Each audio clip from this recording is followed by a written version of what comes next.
Hola, buenas tardes a todos.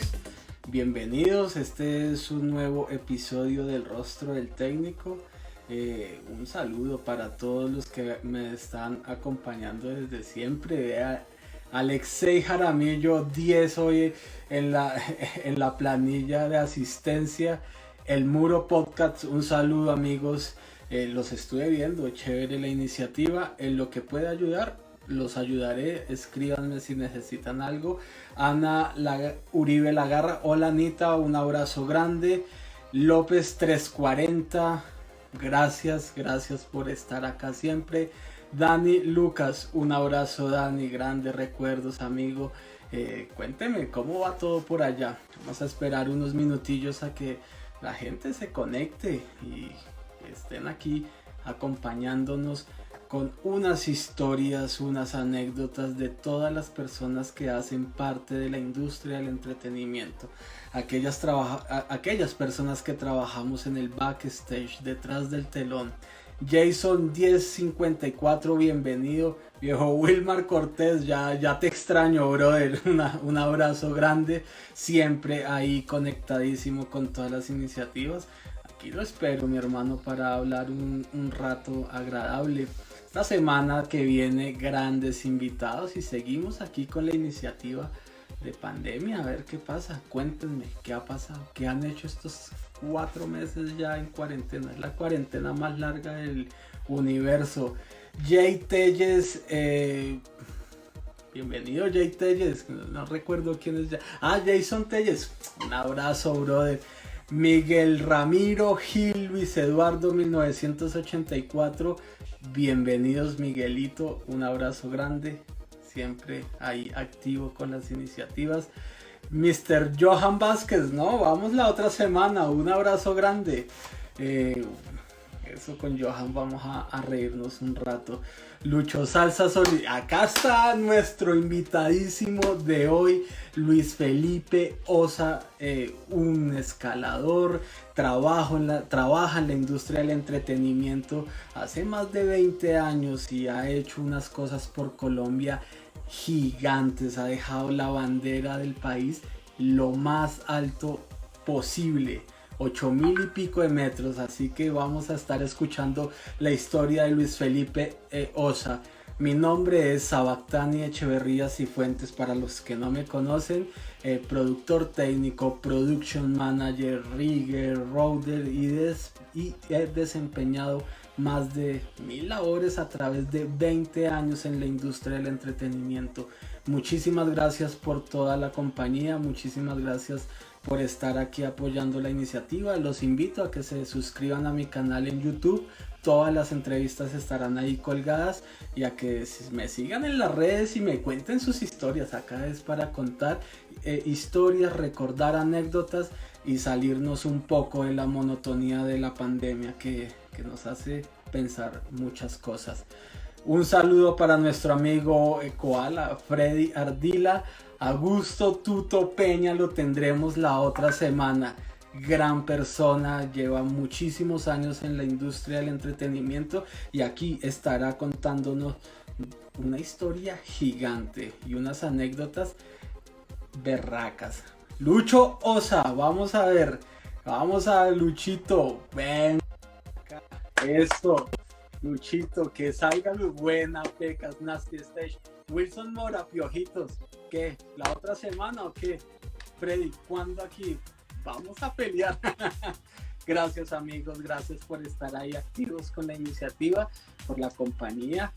Camargo, un abrazo, gracias por estar acá. María Isabel Ramírez, yo quiero mucho tu familia, cha.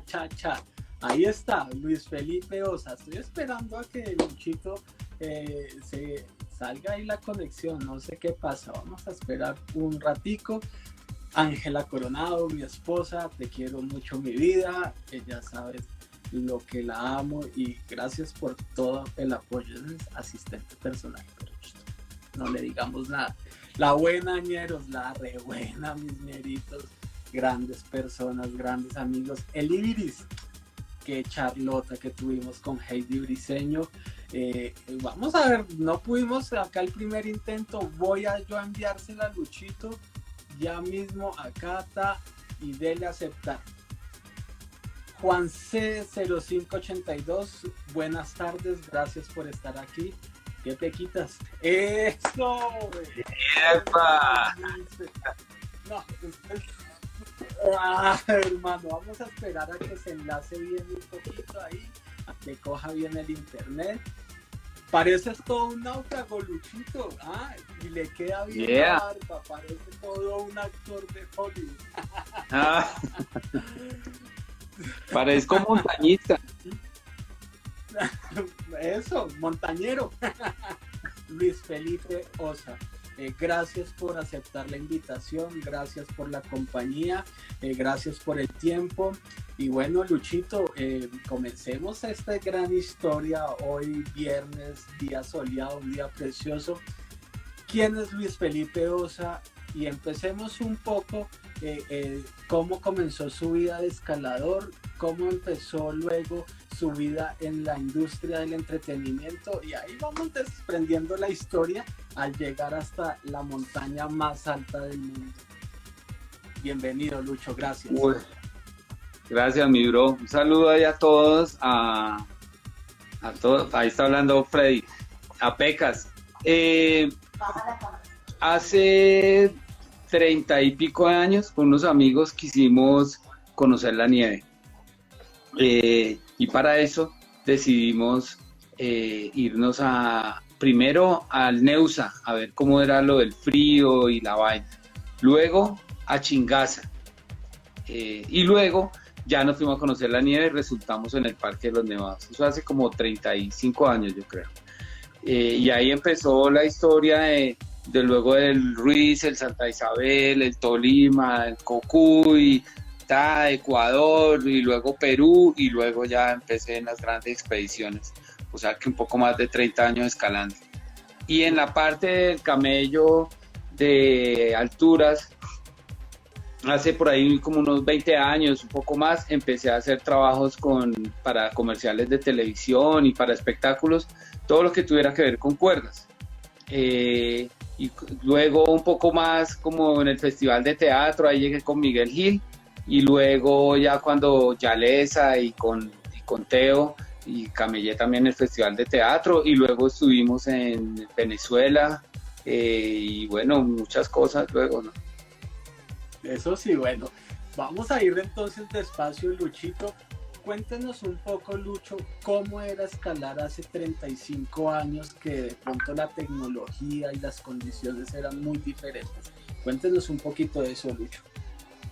Pues hace 35 años en Colombia pienso que se vivió como la época dorada, como la misma que se vivió en Estados Unidos de la escalada, pero esa fue en los años 70, la nuestra fue en los 80s, 90s, en algo de hipismo, en que no existía internet ni había celulares, entonces el equipo y todo era muy difícil de conseguir, era una cosa que los escaladores no éramos muchos, era hasta más caro escalar que ahora, comprar una cuerda. Mi papá me decía que eso costaba lo mismo que un carro, que cómo me iba a poner en esa vaina. Equipo no había, pero era como una familia, no éramos muchos, 30, 40 escaladores, todos nos conocíamos. Otra época, luego ya empezó esto a evolucionar, y se saben que yo comencé, todos los que éramos... casi todos los que éramos escaladores éramos montañistas, y los mismos montañistas también escalaban. En cambio ahora es mucho más especializado en que unos se dedican a escalar y otros a las montañas. Diferente eso. Diferentes ramas. Yeah. ¿Por qué decidió Luchito? ¿Luchito de qué profesión es? ¿Qué estudió? Yo empecé estudiando ingeniería de sistemas, hice un semestre, y ahí me di cuenta que eso no me gustaba, entonces me retiré y entré a la Nacho a estudiar ingeniería mecánica, 3 semestres, y ahí también estuve a punto que me echaran, entonces me cambié a ingeniería agrícola, y ahí estuve como 7 años y no me logré graduar, pero ahí en la universidad ya estaba escalando y eso, entonces no, ya al final abandoné la universidad y me dediqué a escalar. ¿Por qué Lucho, estudiando varias cosas, pero totalmente diferente a lo que es escalar. ¿Por qué decidió escoger ese camino que de pronto es un camino difícil para poder trabajar monetariamente, ¿no, Luchito? Más en esa época, ¿no? O si servía y era monetario trabajar de no, escalado. Realmente yo decidí tomar el camino de la escalada porque eso era lo que me gustaba y lo que me hacía feliz. Yo en la universidad ya era mediocre, iba porque me tocaba, ya era una mamera, iba porque había muro de escalada en la universidad. Entonces, en la vida yo creo que uno tiene que hacer lo que le gusta y a mí pues lo que me gusta es escalar y cuando yo empecé a escalar no tenía ni siquiera idea que me iba a dedicar a vivir de eso, sino yo quiero escalar, luego miro a ver de qué voy a vivir. Y ahí fue evolucionando todo hasta que me di cuenta que uno escalando no solamente puede vivir de enseñarle a escalar a otros, sino puede ser un guía y también puede trabajar en alturas y también puede hacer shows y puede hacer otras cosas. Y ahora nada, tengo muchos trabajos generalmente. Sí, no, total, hemos trabajado ahí muchísimo, pero ya vamos a eso. ¿Qué siguió, Luchito? Cuéntenos de pronto una anécdota en esa época, hace 30 años, estamos hablando todavía, que subir esas montañas tan altas, esas paredes tan verticales, que no sentía miedo o siempre siente miedo. ¿Cómo es escalar una pared o una gran pared, Luchito? Cuéntenos un poquito de eso. En esa época, Bueno, luego hablamos no, de eso. cuando yo comencé a practicar el montañismo, empecé antes con el montañismo y luego con la escalada. Cuando yo empecé a practicar montañismo, era empírico, así que nos íbamos con unos amigos, super amigos, pero digamos como la chaqueta más poderosa que uno tuviera, no importaba el material que fuera, entonces obviamente o se mojaba, ya no servía para nada, pero era la más grande que había. Uno se iba en tenis, pero se ponía un par de medias encima de una bolsa de plástico y luego los tenis para mantenerle impermeable. El morral, eso era cualquier morral, y empezamos así, como a lo que se fuera dando. Y teníamos hasta suerte porque hicimos varias cumbres sin tener ni idea cómo era la vaina. Hasta que llegó el momento en que cuando fuimos, por ejemplo, al Cocuy, íbamos al Pan de Azúcar y no pudimos hacer cumbre porque no sabíamos cómo asegurarnos, el último pedazo ya era muy empinado. Entonces de bajada, en el camión de la leche, iban nosotros como montañistas de la época, nos preguntaron si habíamos hecho cumbre, les dijimos que habíamos subido hasta donde se podía, porque eso de ahí para arriba no se podía. Entonces dijeron, no, eso sí se puede, pero hay que escalar. ¿Y cómo así? Entonces al regreso empezamos a averiguar cómo era lo de escalar y con quién podíamos aprender. Sergio, un amigo, se consiguió el teléfono de Gonzalo Espina, que era como el primer persona que traía equipo de montaña a Colombia. Y él nos recomendó un guía, alguien que nos podía enseñar a escalar en roca.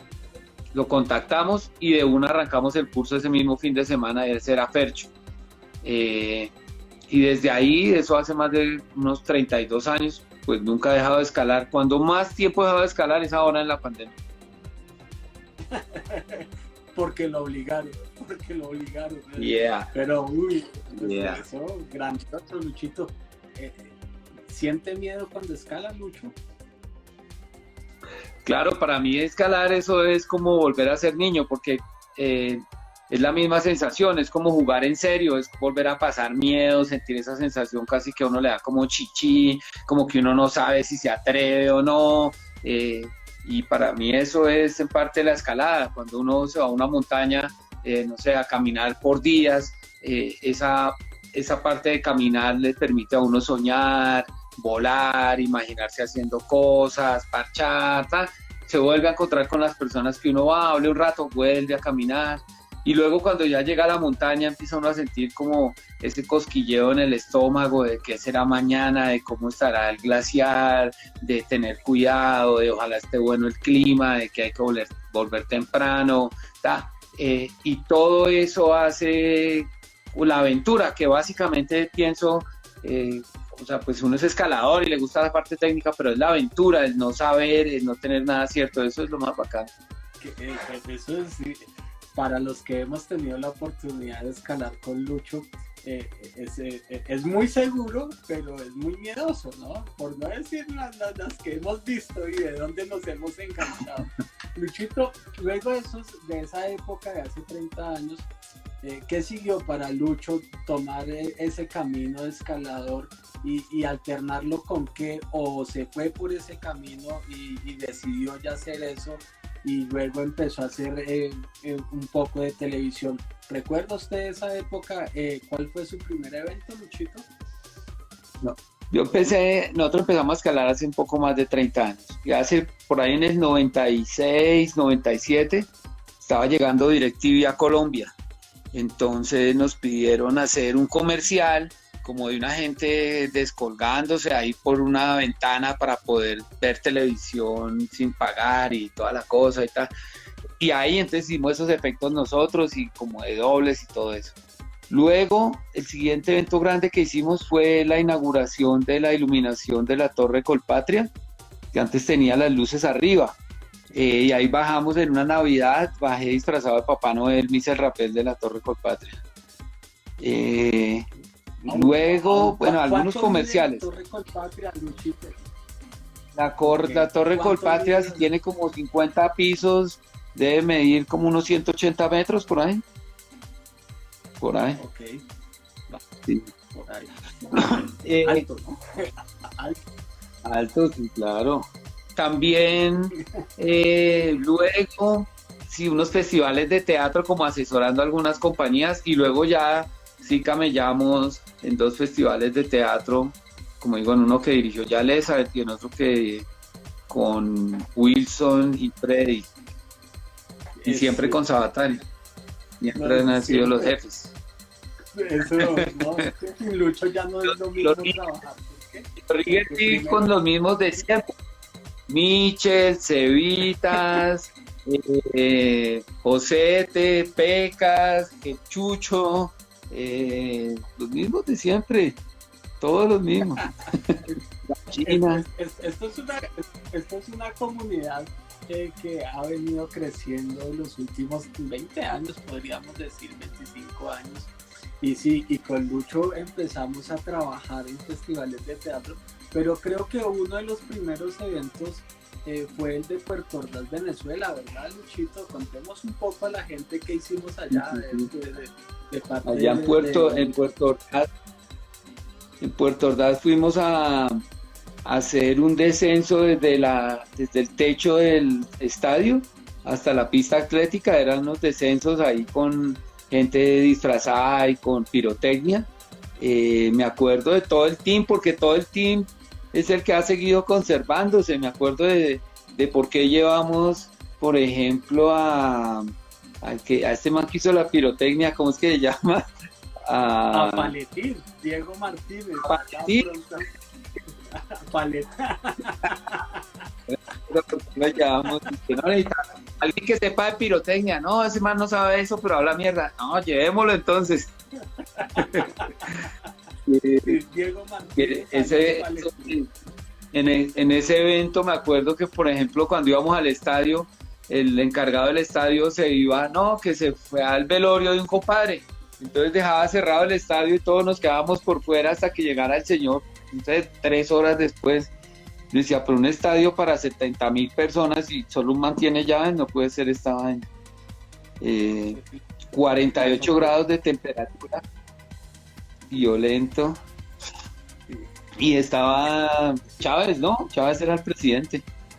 Era Chávez en esa época y estuvimos allí en el estadio Cachamay, creo que se llamaba, en Puerto Ordaz, Venezuela.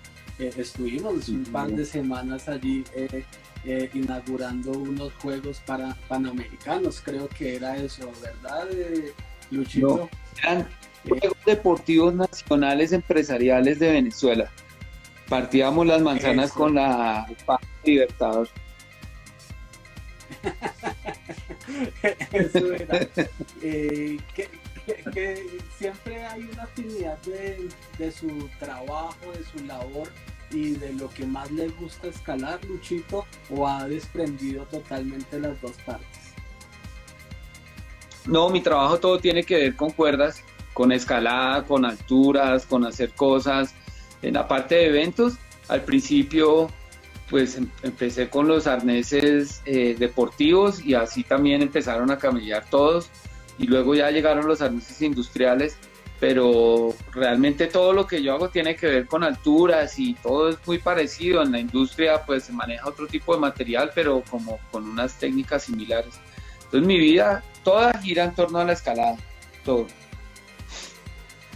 Clausura de los Juegos Interempresas. Gracias, don Teo. Sí, eso fue genial y pautamos allí otra clase de eventos. Yo creo que no habían hecho en la vida de eso en Venezuela, hacer vuelos de lado a lado en un estadio. Y había pirotecnia, ¿no? Recuerdo que los que se descolgaban llevaban unos GERBs en los pies, ¿no? ¿Recuerda usted, Luchito? Yeah. Y los que los llevaban eran tremendos. Alex era uno, Katy, que hizo Cumbre en el Everest, también trabajó con nosotros. Estaba Hernán Wilke, estaba Carlos Barrera, Juan Cristóbal, el actor Botero. Sí, aquí los va a tener a todos. Esto es para largo. Así que ahí están en la agenda haciendo fila para salir acá a contar las historias. Luego de todo eso, estuvimos aquí haciendo unos eventos, Luchito. ¿Recuerda cuál fue el siguiente después de Venezuela, así grande que hayamos hecho? Creo que la gira de Juanes. La gira de Juanes con la presencia en el río Sinú, allá en Montería, en Bucaramanga, en Pereira, en Pasto, hartas de... Sí, la del río estuvo buenísima también. La del río fue un pegue. Ese cable en el río, ¿no? 200 metros de playa. Y todo el mundo se anclaba a la misma guaya. Ese estuvo bueno. Y luego hicimos el cliff diving, el de Red Bull. Ese también estuvo buenísima ahí en el centro de convenciones en Cartagena. Contemos un poco de eso porque ese, pues era muy gracioso allí, pero que lo cuente Lucho Osa. ¿Qué hicimos allí en el cliff diving con Red Bull en Cartagena? Ahí querían hacer la válida del Campeonato Mundial de Cliff Diving. Entonces el Campeonato Mundial de Cliff Diving no es el salto más alto que hay como en los Olímpicos, que es 10 metros, plataforma de 10 metros, sino salto de 22, ¿no? De 22 metros. 27. Entonces, como lo querían hacer en Cartagena, ahí tenían que dragar, y eso es, hay una alcantarilla inmunda, entonces tenían que dragar todo eso ahí. Mientras profundizaban la parte al lado del centro de convenciones, nosotros teníamos que poner una plataforma que volaba como 18 metros, ¿no? Y daba allá para que esos manes se pudieran lanzar, usando la fachada del centro de convenciones, pero no podíamos dañar la fachada más que 2 rectangulitos que podíamos tocar. Y ahí nos llevaban, ahí fuimos nosotros a eso, íbamos como 4, íbamos a hacer los huecos solamente en teoría. Y iban un poco de rigger también porque tocaba montar un resto de estructura allá arriba. Pero la hechura de los huecos pues no nos llevaba tanto tiempo, entonces había que ayudar a dar una mano a subir esa estructura. Hoy, por ejemplo, estuve con Mateo Mazzieri, uno de los que nos ayudó esa vez, y nosotros acordamos siempre con risa cuando decían, bueno, listo, llegó el camión con la estructura, y llegaba el camión y uno miraba un doble troque, pues, puta, como con 20 toneladas de hierro. Uy, no salga. Y bueno, arrancábamos para las 4 de la tarde a subir estructura. Cuando listo, se acabó el camión, llegaba una tractomula que esa era 40 toneladas. Uy, no, pues, puta, ¿cómo así? Y todo era exagerado, entonces diagonales, 4 por 8, 32 por 3.500. Uy, no, marica, ¿cómo? Esa es un boleo de hijo de puta. No, pero se pudo hacer, salió bien. Es que fue muy divertido ver a Lucho y agradecerle también esa parte a Lucho y a Mateo Mazzieri también, enviarle un gran abrazo, porque era muchísima estructura. Subimos un poco entre 40 y 50 toneladas de estructura multidireccional allí a la terraza del centro de convenciones en Cartagena.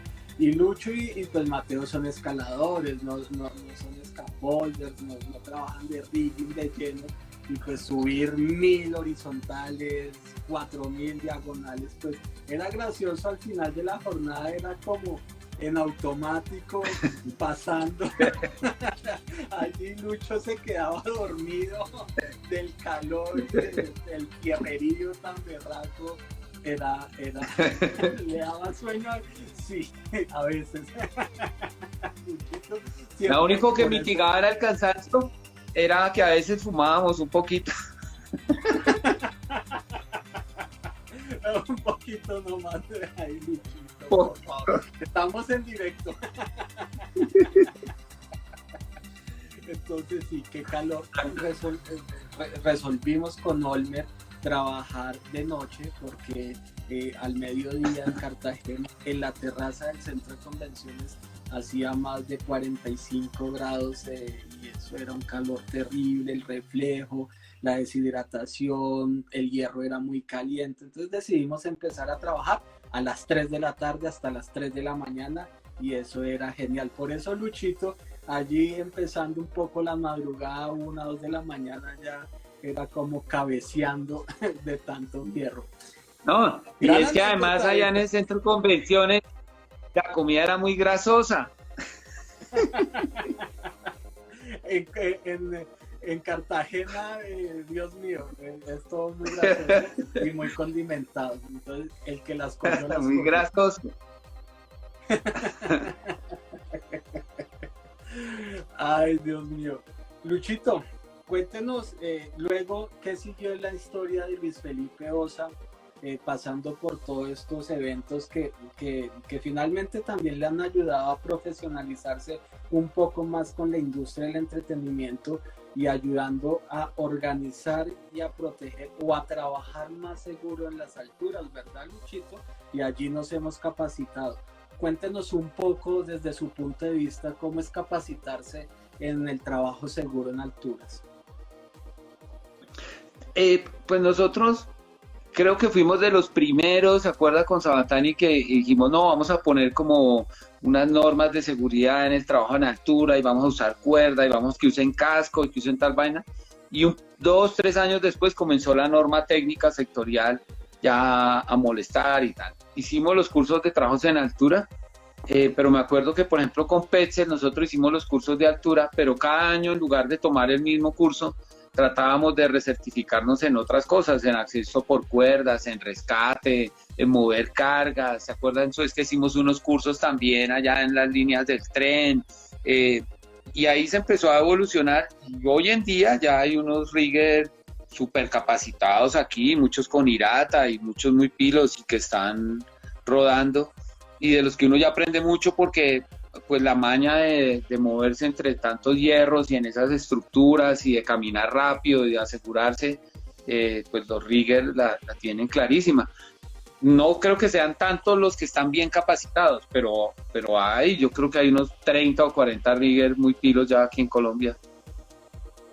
Claro, sí, hicimos allí en Petzel y con Sur Company, recuerdo, con Sur Company hicimos curso de rescate, ¿no? Allí en la montaña con el maniquí ese que tiraban y tocaba rescatar. Se fue con Crux, con Giovanni Albarracín.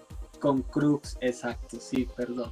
Sí, y con Sur Company acceso por cuerdas hicimos, ¿verdad? ¿No? Allí y movimiento de cargas y... Sí. Y polipastos y todo esto. Sí. Esto los riggers lo entienden, otros no lo entienden, pero esto es para manejo de cargas pesadas, para trabajo seguro en altura, que ahora la norma exige capacitarse en trabajo seguro en alturas, y ahora pues están un poco más con cursos y usted tiene que actualizar el curso cada año. ¿Usted piensa que eso sirve, Lucho, para organizar un poco la industria del entretenimiento? ¿Qué cosa? ¿Usted cree que sirve toda esa capacitación para organizar un poco más la industria del entretenimiento? Claro, tiene que ser para profesionalizar el trabajo, porque, es decir, a cualquiera le dan un arnés y trépese ahí, pero digamos, ser realmente un rigger es un trabajo profesional. eh, y, y como digo, si hay unos muy buenos y se han ido capacitando, pues así mismo deberían tener un reconocimiento en todo, económico, prestacional, y saber que se presta un servicio profesional, que el rigger no es un man ahí cualquiera, sino que lleva años trabajando y capacitándose para eso. Claro que es un paso que hay que dar y, y profesionalizar eso. Claro, nos habló un poco de IRATA, Luchito. ¿Nos puede contar qué es eso, porfa? Porque existe una norma nacional para los trabajos en altura. Entonces uno toma el curso avanzado de trabajos seguros en altura para tener un certificado y poder trabajar. A nivel internacional uno puede hacer un curso similar, pero es el IRATA. Ese tiene un número de horas, no sé, son como 50 horas, y hace un primer nivel de IRATA que le otorga un certificado internacional para trabajar con seguridad en eventos, shows, torres petroleras, torres de exploración, en minas, bueno. Y hay otros niveles ya avanzados, digamos, es como la certificación internacional. Sin embargo, en Colombia, aunque hay mucha gente que tiene el IRATA, aquí exigen es el otro, el del gobierno. Pero hay gente IRATA y sé, Darwin y otros amigos ya lo tienen. Claro, claro, eso es el IRATA, un curso básicamente para poder trabajar en otras partes del mundo. Luchito, toquemos montaña, toquemos ahí. Bueno, yo le voy a ir contando historias y usted va poniendo fotos. Usted puede poner fotos ahí. No puedo poner fotos, toca que cuente la historia bien, y yo voy a colgar el video ya mismo apenas terminemos acá, ya lo tengo listo para YouTube y ahí quedará para que lo veamos. Cuéntenos primero el proyecto que usted pensó en hacer cuando empezó a escalar las grandes montañas del mundo. ¿Qué pensaba Lucho? O sea, ¿cuál es el proyecto en sí el que estaba pensando en su época, Luchito? ¿Por qué empezó a escalar? A mí por ahí como en el año 2000, que ya llevaba como más de 10 años escalando, como 15 años, fuimos a la Cordillera Blanca en Perú. Estuvimos escalando en Perú, y ahí es la mayor concentración de glaciares tropicales del mundo. Entonces, calcule que hay 600 glaciares uno al lado del otro. Ahí pudimos escalar, y al año siguiente volvimos y pudimos escalar mucho más, y logramos escalar unas vías de una dificultad, digamos, alta. En el año 2002, en el año 2001, me llamaron a ser parte de un grupo de Popeya que quería escalar la montaña más alta de cada continente y los dos polos. Entonces me invitaron a que hiciera parte del equipo, no para todas las montañas, pero que me invitaban a algunas montañas. Yo acepté ahí y en el año 2002 nos fuimos a Rusia. Ahí escalamos la montaña más alta de Europa, que se llama el Monte Elbrus. Ese es un volcán inactivo. Todos íbamos 13 y los 13 hicimos cumbre, una montaña sencilla. Luego nos fuimos a escalar la montaña más alta del Círculo Polar Ártico, que es el Monte Denali, que es más conocido como el McKinley, en Alaska. Una montaña como de 6.250 metros, considerada la montaña más fría del mundo. Esa montaña la escalamos por una ruta no convencional, es decir, no por la ruta normal, sino por una ruta de escalada que implicaba realizar unos bivacs, es decir, dormir ahí en la pared. La escalamos con Katy y con Rafa. Con Rafa hicimos cumbre. Katy se volvió del último campamento al campamento médico. Y es una ruta categorizada, yo creo, como MD. O sea, como ahora le explico un poquito de las dificultades, pero esa ruta, cuando bajamos y tuvimos que esperar a que llegara una avioneta a recogernos al glaciar, y eso fueron varios días, ahí en ese campamento, en ese glaciar, surgió la idea de poder ir al Monte Everest e intentarlo sin ayuda de oxígeno suplementario. Digamos que ahí se forjó como la idea de ir al Himalaya. Y ahí entonces ya viene como un cambio en la vida y es empezar a pensar ya no en las montañas de los Andes, que son de 6.000 metros, sino cómo será 8.000. Entonces en el año 2000, como 2005 o 2006, nos fuimos para China, al Tíbet, al Chichapagma, la 13ª montaña más grande del mundo. Íbamos 2 hombres, 2 mujeres, ninguno tenía experiencia en el Himalaya. A duras penas llegamos como a 6.400 metros, porque dejamos ese segundo campamento en la montaña, bajamos y cuando volvimos a subir una avalancha se había llevado al campamento. Entonces ya no teníamos más equipo, nos tocó bajarnos. Y ahí de todos modos sí nos sirvió porque nos dimos cuenta que necesitábamos un equipo más fuerte para poder intentar Everest. Y si queríamos que una mujer subiera, pues tenía que ir más de una mujer porque una sola no tiene, o sea, tenía más chance que fueran más. Con el auspicio de Colseguros y Leonisa, hicimos un equipo, 12 personas, 3 mujeres y 9 hombres. Y en abril del 2007 decidimos, pues partimos con rumbo al Monte Everest. Queríamos que por primera vez una mujer colombiana hiciera cumbre del Monte Everest y que por primera vez un colombiano hiciera cumbre sin ayuda de tanques de oxígeno. Y así nos fuimos en abril, empezamos, uno vuela a Caracas, de Caracas nos fuimos a París, de París volamos a Mumbai, de Mumbai a Delhi y de Delhi a Katmandú en Nepal.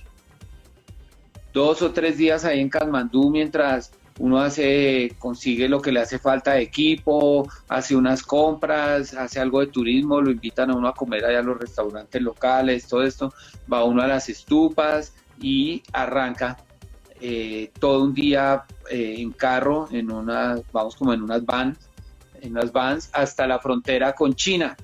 Antes en la frontera con China se llama Kodari, en ese pueblito espera uno, mientras la agencia hace todo el trámite burocrático en la frontera con los chinos, nos llaman, nosotros todos somos gringos allá, entonces ya hacen los gringos, entonces llegamos nosotros, pasamos la frontera y dormimos en un pueblito que se llama Satmu, que es un pueblo, como decir, de camioneros, en medio de muchas montañas muy elevadas, están en las habitaciones, digamos, son habitaciones para 8 personas, 10 personas, y uno se acuesta en las habitaciones y en la noche oye pasos y todo, pero como de animales, son las ratas que caminan por el techo, es una vaina inmunda, los baños pues son al estilo oriental, entonces no hay como tazas acá, sino son en el piso, y no están divididos, aquí uno se sienta a cagar y el otro está al lado mirándole a uno ahí la nalga, pero qué más. De ahí sale uno una noche y de ahí pasa a Nialam. Nialam ya es un pueblo en el Tíbet, 4.800 metros más o menos, y ahí duerme uno para adaptarse a la altura. Entonces ahí las casitas ya son unas casitas más bajitas, hechas también como con barro, unos hoteluchos ahí que le da el gobierno chino, y lo mismo, uno siente como las ratas por la noche pelean con los gatos, son una vaina impresionante, es sucio, tal, ya es un pueblo ahí en el que hay que estar un par de noches para adaptarse a la altura. Y de ahí ya nos movimos a otro pueblo, al último poblado que hay antes de subir al Monte Everest. Allá uno pasa una noche y se sube al campo base del Monte Everest. El campo base está 5.200 metros. Haga de cuenta la misma altura del cockpit. Un momento, Luchito. No, ¿Qué necesita un escalador para enfrentarse a tamaña aventura y cómo se prepara un escalador antes de tener que ir a enfrentarse a esa montaña, Luchito? Pues yo creo que para intentar esas grandes montañas, lo primero que uno tiene que haber hecho antes es haber ido a muchas otras montañas, porque cuando va a otras montañas es cuando entiende qué es el sufrimiento, qué es el frío, qué es el hambre, qué es el miedo, qué es la grandeza, y si le gusta, entonces ya se le mide a esas que son las más grandes, las más tenaces. Lo que no le veo mucha razón de ser es como que solo porque tengo plata, entonces me voy para el Everest sin saber, porque generalmente va a llegar y a los 8 días, puta, se quiere devolver, porque es una vaina no tan, digamos que a uno le tiene que gustar mucho para intentarlo. ¿Qué hay que hacer? Pues desde el momento en que nosotros dijimos que queríamos ir al Everest, empezamos a entrenar. Para el Everest entrenamos 14 meses duro, prácticamente corríamos o montábamos en bicicleta todos los días y escalábamos también varias veces a la semana. Hicimos varias salidas de entrenamiento a la Sierra Nevada del Cocuy en Boyacá y al Parque de los Nevados. Hicimos el entrenamiento a China también en el Chichapagma, fuimos a Perú, así que cuando yo fui a Everest, por ejemplo, pues estaba convencido que podía hacerlo, que era capaz y que estaba fuerte. Entonces, pues como nunca había estado tan alto, pero lo iba a intentar. Eso es toda una preparación previa como física. ¿Y qué hay de lo psicológico, Lucho? ¿Qué está pensando un escalador a ir a enfrentarse? Tal vez que de pronto no pueda bajar, muchos no lo han podido devolver. Entonces, ¿qué trae, psicológicamente, qué trae todo esto, Luchito? Ir a enfrentar esas luchas. Pues nosotros siempre vamos como con la idea de, bueno, si la cosa está muy peligrosa, si esto nos bajamos, pero uno siempre quiere subir. Tuvimos algunas sesiones de programación neurolingüística en la que nos hablaban de cuando esté llegando a la cumbre, en quién va a pensar o a quién le va a dedicar la cumbre, o cuando esté arriba, qué va a hacer, poniéndolo siempre en positivo, no en si llega tal y si no llega tal, no, siempre como cuando esté arriba, qué va a hacer, a quién se lo va a dedicar, cuánto tiempo va a estar, siempre pensando en que uno lo puede hacer. Pero realmente yo creo que como en la mayoría de los deportes, la cosa aquí está más en la mente que en la preparación física. Es decir, llega un momento en que ya la mamadez, el frío y la vaina ya va un poco más allá de la parte deportiva, ya va más en la persona, en hasta dónde tiene esa capacidad de sufrimiento o de dar un poquito más. Claro. Subir una montaña de 6.000 metros, ¿se sufre mucho? ¿También hay que sufrir o es muy fácil? Una montaña de 6.000 metros es un monstruo gigantesco. Es decir, montañas de 6.000 metros solamente hay en el Himalaya y en los Andes. 6.000 metros no hay en África, 6.000 metros no hay en Europa, 6.000 metros, o sea, son unas montañas monstruosas. Y hay que tener en cuenta que, por ejemplo, cuando uno empieza a escalar el Everest, arranca a los 5.200 metros. Pero hay montañas que tienen, no sé, en Alaska hay montañas de 5.000 metros, pero uno empieza a escalar a los 1.800. Entonces, ese desnivel hay que tenerlo en cuenta. Lo que pasa es que entre más arriba está uno, es menor la presión atmosférica. Eso es lo que hace que las condiciones de altura sean tan difíciles para los seres humanos. Claro. ¿Cuánto tiene el Cocuy, Luchito? ¿Que es la montaña más alta de Colombia, podría decirse? ¿O, no, la montaña más alta de Colombia es la Sierra Nevada de Santa Marta, los picos Colón y Bolívar, que tienen 5.775 metros. La Sierra Nevada del Cocuy, que es cordillera oriental, tiene 5.330 metros, la montaña más alta, que es el Ritacuba Blanco. Pero digamos que el promedio de las montañas colombianas es unos 5.200 metros. Y ya son montañas bastante grandes. O sea, uno camina y a los 5.000 metros uno siente que 5.000 metros es una altura a la misma. Y ya, ahorita después de la historia, les vamos a contar, y estuvimos allí con Luis Felipe Osa en una de las cumbres del Nevado del Cocuy, el Cóncavo Norte, que queda a 5.200 metros precisamente, pero esa se las contamos en la segunda hora. Ahora seguimos con esa historia del Everest que a mí me eriza el pelo, porque es un orgullo que un colombiano en una condición tan difícil que es no llevar oxígeno suplementario haya llegado al lugar o a la parte más alta del mundo. ¿Hay algo más alto que eso? No, ¿cierto, Luchito? Eso es lo más alto. Lo más alto. Lo más alto, Entonces, 5.400 metros en el campamento base, Luchito.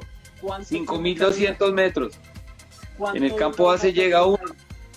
Cuando uno llega al campo base en el Everest, llegan unas camionetas 4x4, baja, ahí instala las carpas y a vomitar. Dolor de cabeza, malestar general, cansancio, tal. Ahí hay que estar por ahí unas 4 noches, ahí, adaptándose a la altura.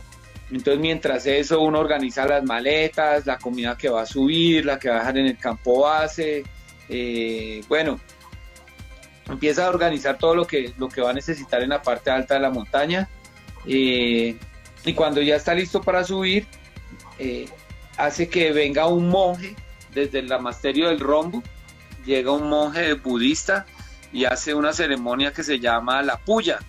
Esa es una ceremonia es como una fiesta, es una ceremonia de abundancia en la que se comparte comida, a la gente le pintan la cara con harina, se toma trago, se toma cerveza, bailamos, tal, hacemos cámara hiperbarética, hacemos de todo, y en ese momento el monje le pide digamos a Dios que lo proteja a uno. Se ponen las banderitas de oración que son de 5 colores. Los 5 colores representan la tierra, el agua, el mar, el aire, y el agua, el fuego, el aire, la tierra y el infinito hacia adentro y hacia afuera. Entonces allá no son las 4, no son 4 sino 5 las, ¿cómo se llama esto? Bueno, los estados que hay. Ya. Luego de eso, ya se le pide el permiso a la montaña. Ese es como un permiso que se le pide a la montaña con la ceremonia, y arranca uno a subir. Hay que caminar 40 kilómetros para llegar a la base de la montaña. Es decir, ese glaciar tiene 40 kilómetros de largo. Eso se hace en 2 días. Y sube uno de 5.200 a 6.400 metros. Entonces sube 600 metros diarios y camina 20 kilómetros. Duerme en el glaciar, al otro día camina otros 20 kilómetros, 5 elementos, y llega a 6.400. 6.400 es el campo base avanzado. Ese realmente es el campamento base, porque es ahí donde uno se está generalmente, y cuando sube y baja a escalar en la montaña, siempre llega a ese punto.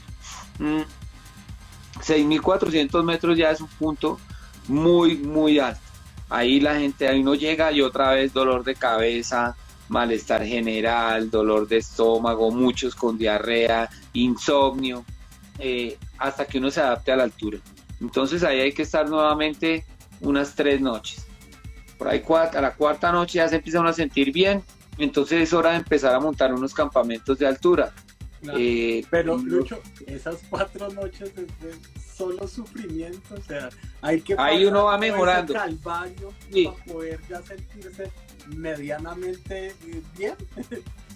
Ahí va uno de la recontra mala a mala, a regular, allá pude dormir, ya estoy mejor, tal. Y la adaptación a la altura no es igual para todo el mundo. Entonces hay gente que se adapta un poquito más rápido, otros se demoran unos días más. Entonces, en la medida que uno se va sintiendo bien, es que uno puede empezar a subir. Luego de uno lleva ahí más de una semana entre el campo base, lo que subió, llegó al base avanzado. Entonces llega el momento de empezar a equipar los campos de altura en la montaña. Nosotros íbamos a montar otro campamento a 7.000 metros, uno en 7.600 y otro en 8.200. Entonces para eso hay que subir a 7.000 metros, dejar unas carpas, unos sleeping bags, unos aislantes, unas estufas, algo de mercado, botiquín, cuerdas, crampones, piolet, tornillos, combustible. Como todo eso no se puede subir en un solo viaje, entonces uno sube todo lo que puede en un viaje y baja a dormir a 6.400. descansa 2 días o 3 y vuelve a subir a 7000 con más carga hasta que equipa ese campamento con todo lo que necesita para vivir. Duerme allá, baja, descansa 2 o 3 días y vuelve a subir con más carpas, con más comida, con más sleeping, con más cosas, duerme ahí y sube a 7600 metros. Instala una carpa, deja algo de equipo y vuelve a bajar a 7000 y a 6400. Coge más cosas, vuelve a subir a 7000, sube a 7600 hasta que equipa el campo 2. Baja nuevamente a 6400, recoge más equipo, sube al campo 1, sube al campo 2, duerme en el campo 2 y sube y deja un porteo lo más arriba que pueda, cerca de 8000 metros, y vuelve a bajar a dormir al campo 2, baja al campo 1, duerme y baja al campo base. En eso se lleva 2 semanas. Cuando ya tiene la montaña aquí. Subiendo y bajando. Subiendo y bajando. Por ahí cada 3 días o cada 4 días. Uno sube, hace el trabajo y vuelve a bajar. Eso le sirve para adaptarse a la altura y eso le sirve pues para equipar la montaña. Cuando ya tiene esos campamentos montados, vuelve al campo base. Nosotros decidimos bajar hasta el campo base, no al base avanzado, sino al base, a bañarnos. Cuando bajamos ahí llevamos 36 días sin bañarnos. Bajamos, nos bañamos, fuimos a comer, fuimos donde un monje budista, el man nos hizo ahí como un rezo, nos echó la buena, tal, no sé qué. Empieza uno a buscar los informes del clima y decían que entre el 23 y el 26 de mayo iba a haber una ventana de buen tiempo, o sea, 3 días seguidos muy buenos. Entonces la idea de nosotros era que si nos demorábamos 2 días en llegar al campo base avanzado y 3 días más hasta el campo 3, pues teníamos que estar saliendo el 17 más o menos a escalar, para el 23 estar en el último campamento. Nos dividimos en 2 grupos. En el primer grupo íbamos 2 escaladores que íbamos a intentar sin oxígeno, que éramos Elkin González y yo, y a Elkin lo iba a acompañar Manolo Barrios, que fue el primer colombiano que escaló una montaña de 8000 metros. Ya había hecho cumbre en el Everest en el 2001, pero usando tanques de oxígeno. A mí me iba a acompañar Rafa Ávila, iba a ir Ana María Giraldo con un Sherpa. Salimos al campo 1, dormimos ahí, todo bien, subimos al día siguiente al campo 2. Perdón, antes de hacer esa cumbre, ¿cuál es la diferencia, Luchito, entre subir con oxígeno suplementario o hacerlo libre? ¿Qué diferencia trae esto? ¿Qué exigencia conlleva estas dos partes? Básicamente la utilización de oxígeno se ve reflejada en 2 cosas.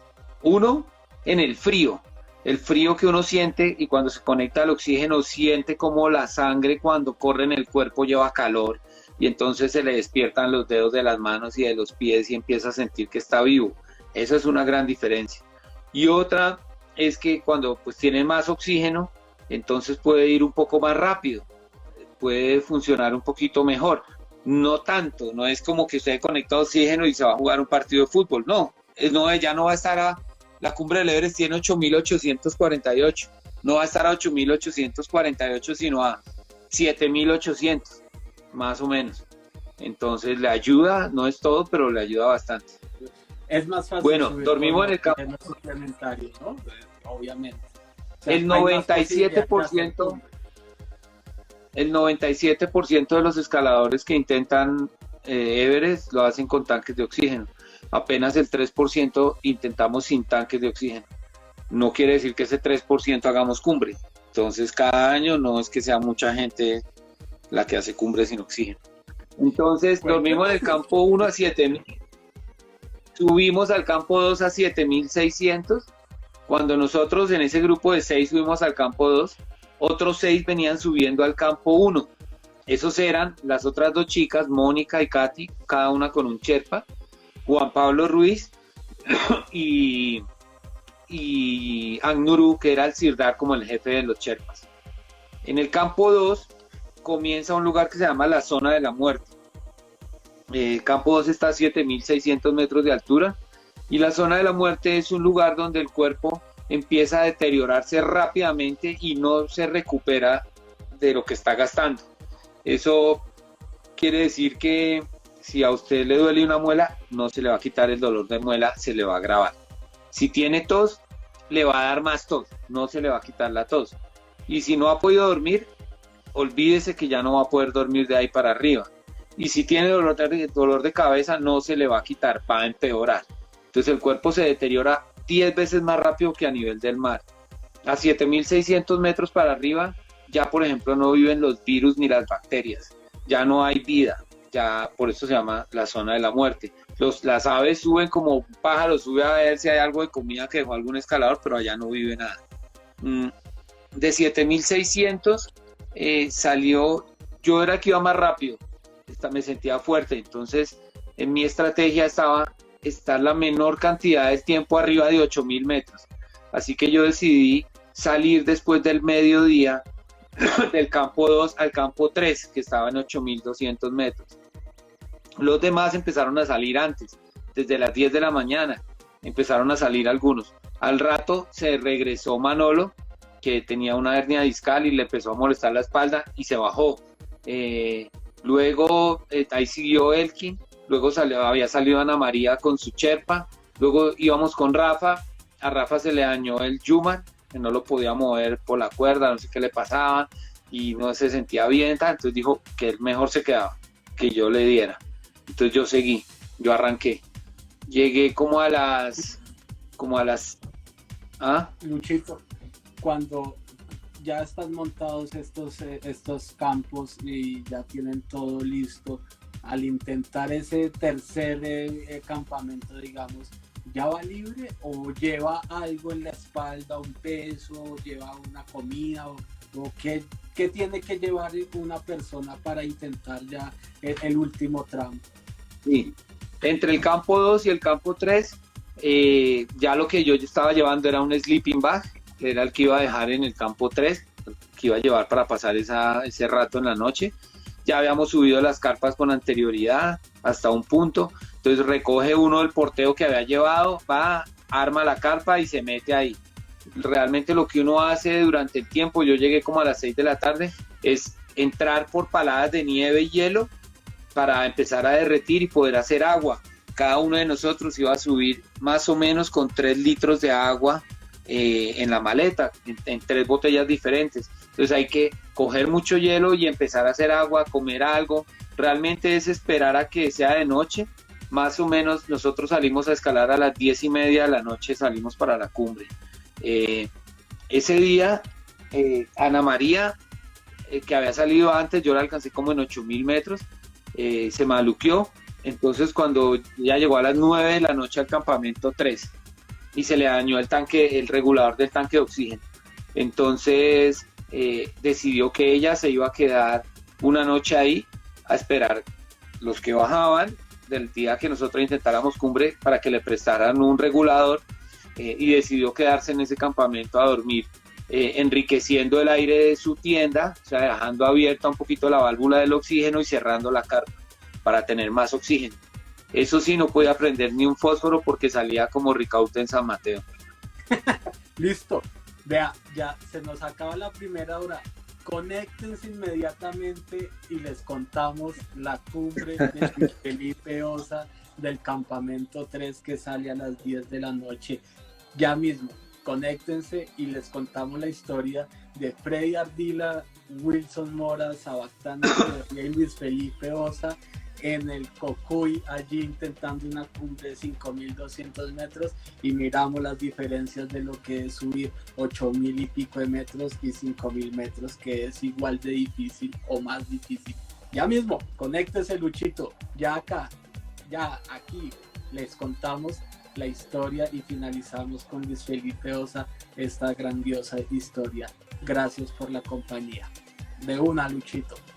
Eso, aquí estamos nuevamente, gracias por la compañía, y voy escuchando una historia genial, una historia fantástica. Luis Felipe Osa allí haciendo cumbre el Everest, una de las poquitas personas, porque son contadas las personas que han logrado una cumbre tan alta sin oxígeno suplementario. Hay muchos que lo han logrado con ayudas, con Sherpas y con todo esto. Gracias por la compañía. Vamos a esperar acá que se conecte la gente nuevamente. Y ahí ya está Luchito con la invitación. Vamos a darle a aceptar. Gracias, gracias. Hoy en el rostro del técnico Luis Felipe Osa, quien nos está contando una historia fantástica de su vida y trabaja allí en la industria del entretenimiento también. Entonces esto hace parte también de las historias de cada persona y de los pasos que han hecho en su vida para estar haciendo lo que más les gusta y trabajando también en la industria del entretenimiento. Gracias por la compañía. Vamos aquí a aceptar a Luchito. Acá está Luchito. Esa vaina. Vamos a ver la cumbre de Luchito. Voy al rescate, ¿sí? Agüita para el jefe. Y un cafecito por favor. No se logró, aquí le envío a Luchito. A ver, acepte ahí tal vez Luchito, lo logramos, no hay afán. Acá con calma, tranquilos, esperando y escuchando esta fantástica historia. Vamos ahí, dice conectando, vamos a darle chance. No lo veo, Luchito, todo bien, esperemos. Aquí estoy. No lo veo, ¿Cómo que no lo veo? Ahí yo sí me veo. Sí, pues no, yo no. Vamos a ver. Vamos a ver. Sálgase y vuelve a entrar, Luchito, porque no se ha enlazado bien. A ver qué pasó. Y ya le envié otra vez la invitación. Esa vaina, vamos a agregarlo. Vamos a ver qué pasa. Esto hace parte del ejercicio de los live, no pasa nada, vamos a esperar ahí un segundito. Eso, ahí volvió otra vez Luchito. Don Teo, gracias por la compañía. Esta vaina ahí está, el famosísimo Luis Felipe Osa. Gracias, Luchito, gracias. Esperemos a que se enlace bien la conexión y ya listo. ¿Me escucha bien? Perfecto, Luchito. Entonces, una retroalimentación, muchas montañas, más de un año de preparación de Luis Felipe Osa para enfrentar la montaña más alta del mundo, y allí está en el campo 3 esperando la mejor hora para emprender esa gran aventura que es la cumbre del Everest, que es mítica y me imagino la más complicada en su vida. Luchito, cuéntenos este tramo, como día, ¿qué siente un escalador estar en ese campo y ya enfrentar el último tramo para conquistar la cumbre? Bueno, nosotros llegamos, como digo, yo llegué como a las 6 de la tarde a ese campamento, oscurece hacia las 8:30 más o menos, porque estaba bastante alto. A las 10:30 salimos y yo salí con la idea de seguir el ritmo de los escaladores que llevaban tanques de oxígeno, porque habían 30 escaladores más de todo el mundo, y si yo sigo el ritmo de los que llevan el tanque de oxígeno, puedo llegar a la cumbre. Yo arranqué siguiendo el ritmo de esa gente, empecé a darle, los alcancé, empecé a pasar algunos, hay que pasar uno a uno porque ahí hay una pendiente empinada de 60 grados de 2.000 a 3.000 metros de abismo. Entonces ahí con cuidadito empecé a pasar a uno, a otro, hasta que ya me vi entre los de adelante, 4 o 5 que íbamos adelante. Llegamos al primer escalón. El primer escalón estaba en 8.450 metros. Es un escalón de roca de unos 15 metros de pared. Ahí viene un filtro porque como es empinado, la gente tiene que subir uno a uno y se arman trancones, pero como llegué de los primeros, pude subir rapidito, descansé arriba de ese y continué rápido al segundo escalón. El segundo escalón está en 8.550. Ahí llegamos, yo iba con un Sherpa y su cliente y yo, llegamos a la parte alta del segundo escalón, descansamos ahí un poco y ahí ya continuamos. Empezó a amanecer, como 5 de la mañana, tal vez 4:30 empezó a amanecer, y empieza uno a ver que está llegando a la arista somital del Everest. Entonces uno llega a la arista y ve una puntica y dice, no, la cumbre. Entonces, va uno con fe, 1 hora más, llega, esa puntica no era la cumbre. Entonces sigue uno otra media hora, otra puntica, tampoco es la cumbre. Hasta que por fin, por allá a lo lejos, vi unas personas paradas en un lugar. Pero era extraño porque yo ya venía de primero caminando. Entonces empecé a pensar, el pensamiento ahí es muy lento por la falta de oxígeno. Entonces yo empecé a pensar, ¿cómo puede haber gente ahí arriba? Pues subieron por otro lado, subieron por Nepal, nosotros veníamos subiendo por China. Si ellos, entonces sabía hacer la cumbre. Efectivamente, a las 8:30 de la mañana del 23 de mayo del 2007, hice cumbre en el Monte Everest sin ayuda de oxígeno suplementario. Cuando me preguntan que cómo es como el cielo, porque uno está arriba de las nubes, uno apenas ve unos piquitos de montañas que salen entre las nubes, que son otras montañas monstruosas de 8.000 y tantos metros, una cosa espectacular. Se ve la redondez de la tierra y uno está cagado del miedo. Entonces uno ha luchado por más de un mes para estar ahí, pero apenas llega se quiere bajar. Uno dice, no, que no voy a volver. Pero claro, yo estaba solo. Entonces pensaba, hice un video. Yo me acuerdo que Pirri había dicho, si llega a la cumbre haga un video, porque esto es para la televisión, tal. Yo hice un video cortico, tomé unas fotos y me quedé ahí pensando un poco, como digo, uno piensa muy lento, entonces como un poco en la vida, en los amigos. Recogí unas rocas de la cumbre bien pequeñitas, las guardé en el bolsillo del mono de plumas. Dejé un cuarzo que había llevado, que me había regalado una amiga, lo dejé ahí en la cumbre de la montaña. Y cuando me di cuenta estaba solo. Ya todos los que habían llegado a la cumbre habían empezado a bajar. Yo estuve como 1 hora en la cumbre. Entonces cuando comencé a bajar, no estaba seguro que estuviera bajando para China o para Nepal, no estaba seguro que hubiera cogido el camino correcto. Empecé a bajar y me di cuenta que sí, que iba bien. Entonces pensaba como, bueno, concentrado, pilas, aquí es donde uno no se puede equivocar. Todo el tiempo me hablaba, pues porque estaba solo. Llegué al primer rappel, bajé el primer rappel que era el segundo escalón, caminé un pedazo, llegué al primer escalón, Luchito, hice el rappel.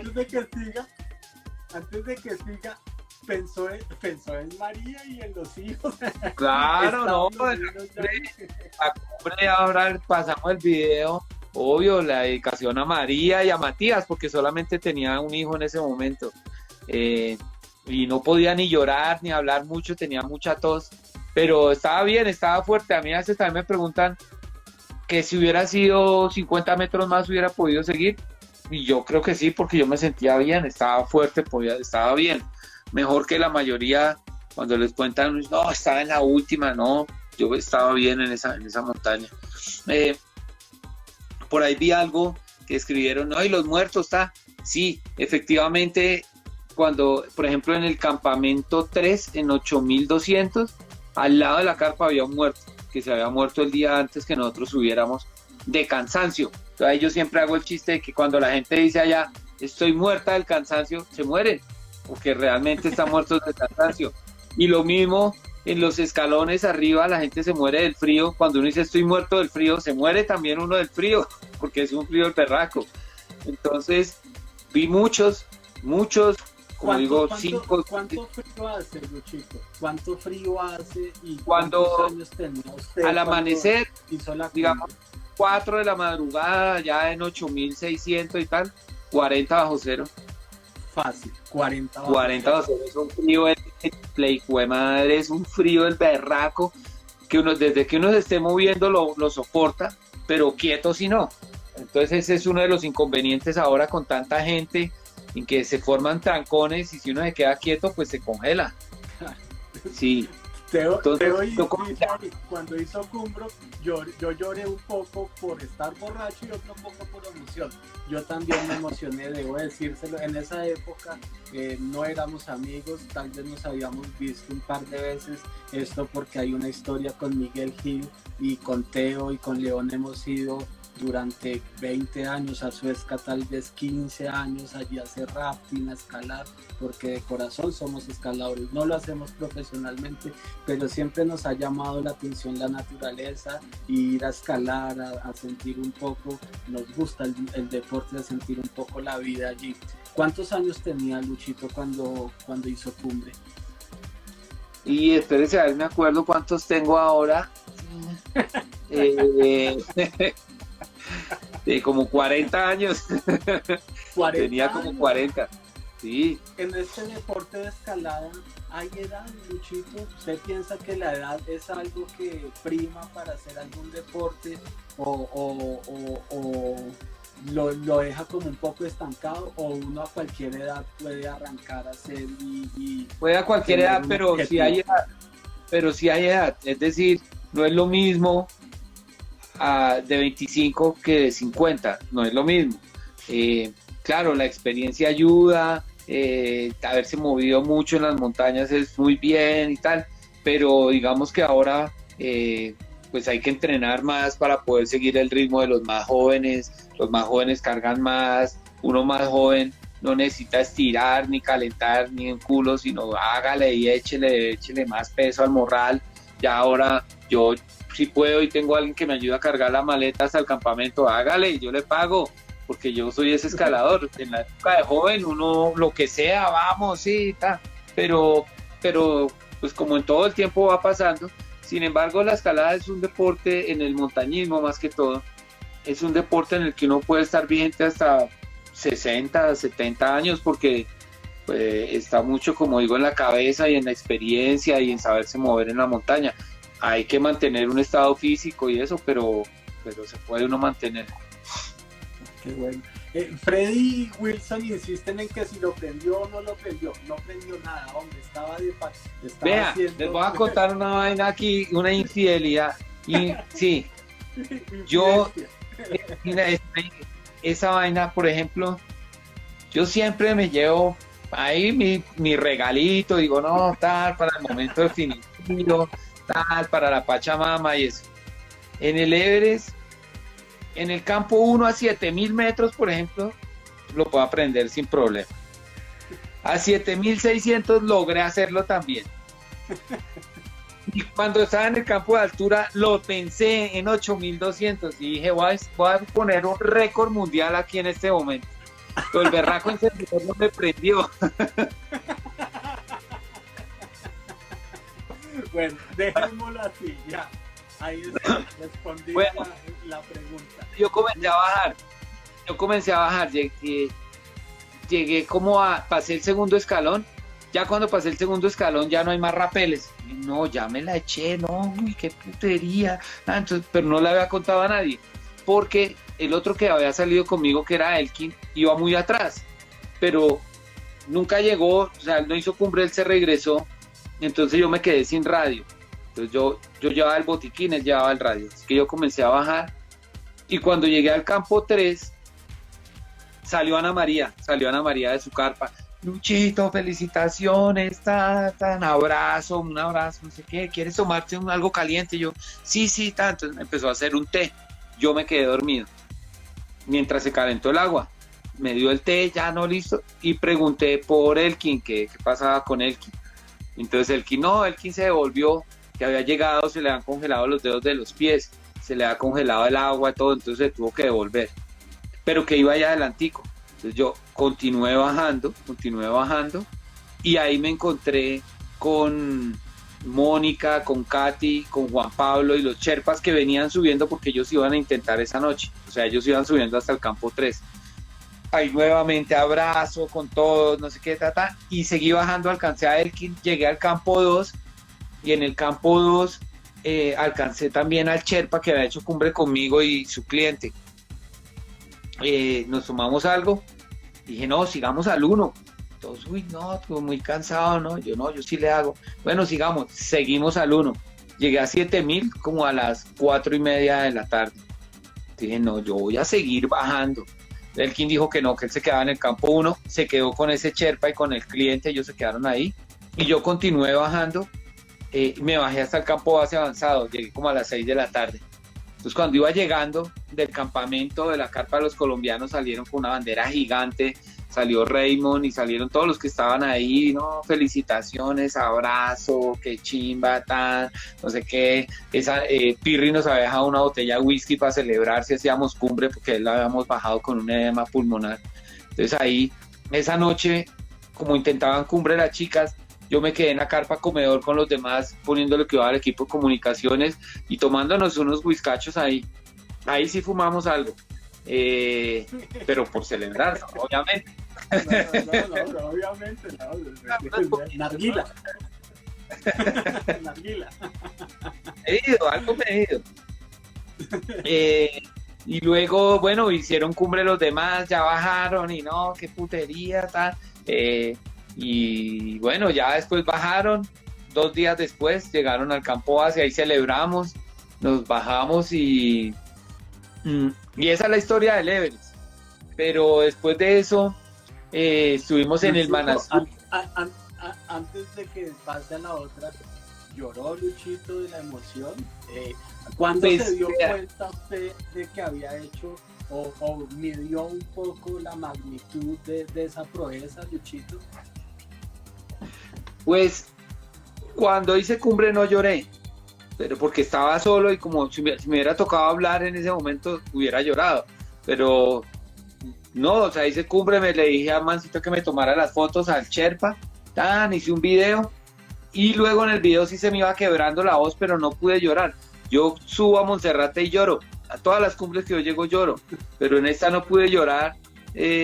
Cuando ya bajé, digamos, cuando hicieron cumbre las chicas y eso, ahí sí, ya un poco más, y después nos entrevistaron y toda la vuelta.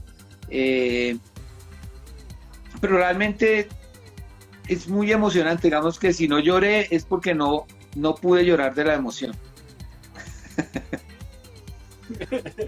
No lo vamos a decir ahí, sí, Wilson, sí, qué carajo.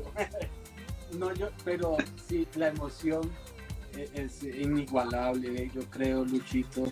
¿Cuándo se dio cuenta usted de la magnitud de lo que había hecho?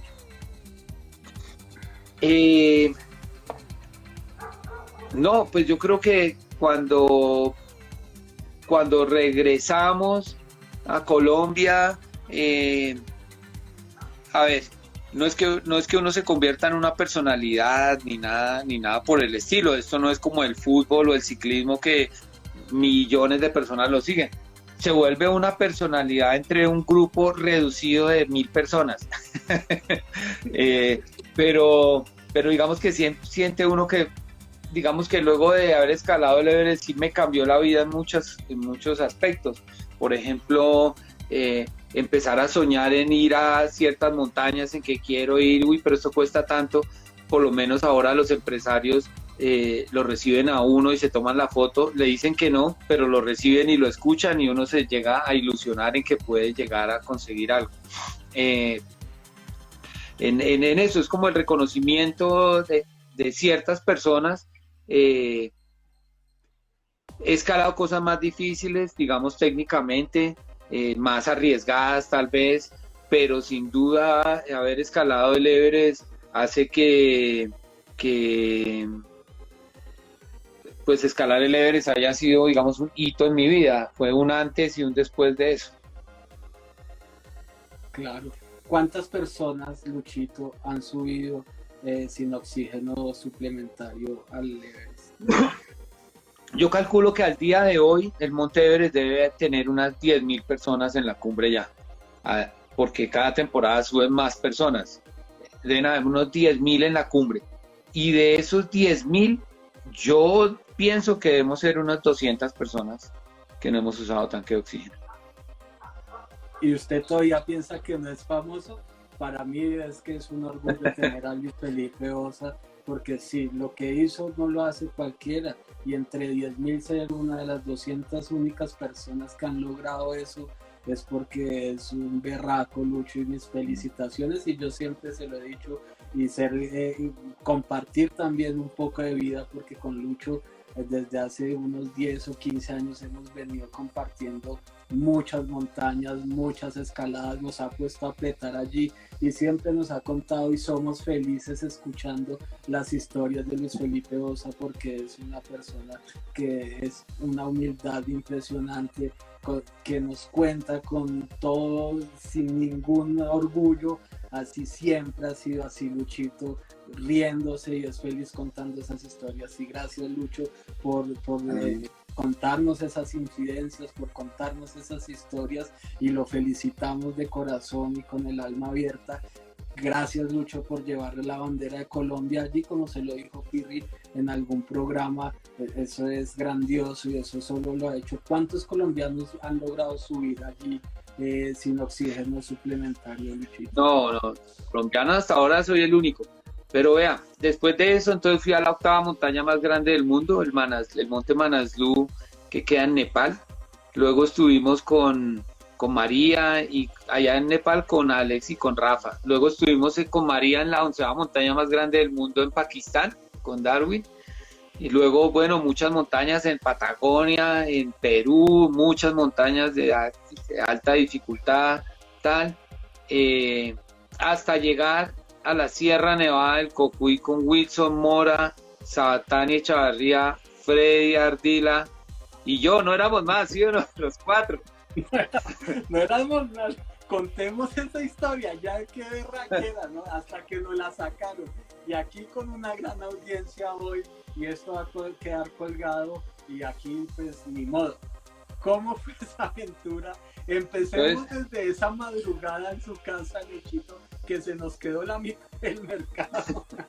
Hicimos todo el mercado, todo listo, arrancamos, y lo único que se nos olvidó fue toda la proteína, o sea, la carne y el queso, que la habíamos dejado en la nevera. Entonces nos fuimos los 4, no, listo, vamos con toda, esto es sin mente breve, esto es llegar al Cocuy, subir a la Laguna Grande de la Sierra, ir a un par de montañas y devolvernos. Pero resulta que había como un paro campesino, ¿no? Sí. Pero de ida, entonces que llegamos muy tarde al Cocuy, entonces no podíamos subir ese mismo día, porque el arriero ya no quería. Así que Freddy, Wilson y Sabatani insistieron en que arrancáramos de una nosotros con lo básico, como un sleeping, algo de comida, arrancáramos hasta donde pudiéramos, y al otro día nos alcanzaban los caballos con la carga. Y entonces arrancamos con unas maleticas de nada, de 5 kilos, 10 kilos. No, ahí yo creo que replico un poco. Mi maleta pesaba más de 15 kilos porque yo llevaba parte del mercado y el sleeping bag y unas cositas más allí, y 15 kilos. Uno llega ahí a la finca de La Esperanza, ¿verdad, Luchito? La Esperanza. La Esperanza. Cuéntenos desde ahí, cómo desde allí. De La Esperanza, entonces, esta aventura. La Esperanza es como 3.000 metros de altura. Hay que subir a 4.400. Eso se hace en una jornada. Cuando a mí me dicen una jornada para alguien que camine rápido, 3 horas. Pero pueden ser 10 para alguien que no vaya con buen ritmo. Nosotros empezamos como a las 2 de la tarde. A las 6 de la tarde yo estaba en la Cueva del Hombre, esperándolos a ver qué pasaba, porque no llegaba ninguno. Empezó a llegar la noche, entonces yo me empecé a regresar a ver qué era, y allá los vi que venían cogidos de la mano llorando los 3. ¿Cuánto falta? ¿Qué vamos a hacer? No, primero no íbamos cogidos de la mano, cabe aclarar el tema. Íbamos juntos porque como Lucho nos dejó botados, porque pues la experiencia de él y la experiencia de nosotros pues es abismal, y el paso de él, yo intenté cogerle el paso, duré 100 metros, además a 3.000 metros pues respirar es difícil. Hasta allí a nuestro amigo Wilson Mora, Nasty Stage, dejó el cigarrillo apenas tocó la finca de La Esperanza porque no podía respirar. ahí empezó toda esta aventura. Íbamos juntos y íbamos muy bravos. Déjeme decirle, porque pensábamos, oiga, pero ¿cómo así que Lucho nos dejó botados? Ahora nos vamos a perder. No se puede uno perder porque va uno por un sendero marcadísimo, está señalado y bueno, esto no se pierde la gente allí normalmente. Sí se pierden, pero si usted no toma las precauciones. ¿Fue así o no fue así, Lucho? Bueno, entonces ahí ya me regresé, cogí la maleta que estaba más pesada porque nada, venga, se redistribuyeron el peso. Volvimos, llegamos a la Cueva del Hombre. La Cueva del Hombre es una cueva donde cabe un par de carpas, ¿no? Se puede uno meter debajo de una roca ahí, pero como habíamos subido livianitos, no habíamos llevado carpa. Entonces pusimos los sleeping bag directo ahí en el aislante en el piso y vamos a dormir acá. Me acuerdo que Wilson nos preguntó si habían animales. Yo dije, claro, aquí hay osos, pumas. Pucha, se metió a dormir en medio de Freddy y de Sabatani, con las chancletas esas habaneras que llevaba. Y es que les dio frío esa noche. Esa noche, un poquito de frío. ¿Qué frío hace? Ahí está. Ahí, cero. ¿Los 4.000 metros o...? Ahí 4.600, 4.500 por ahí. Ya. Okay. Y ahí exacto. Bueno. Yeah. Ahí toda la noche los pumas merodeando, los zorros, los osos, no sé qué. Listo. Al otro día nos levantamos y movimos el campamento que estaba ahí nomás. ¿Sí o no? A 1 hora ya estábamos en el campamento. Llegaron los caballos, instalamos nuestras carpas y decidimos que íbamos a hacer cumbre en el Cóncavo, ¿sí o no? Entonces hicimos unas prácticas, ¿recuerdan?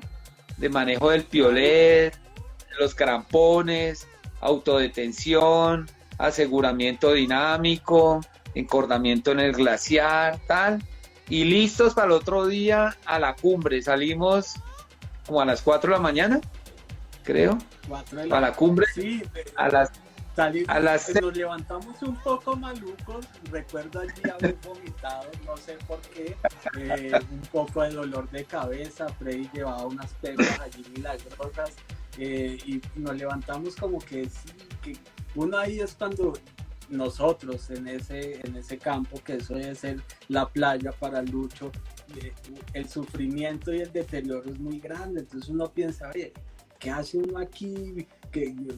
¿Por qué?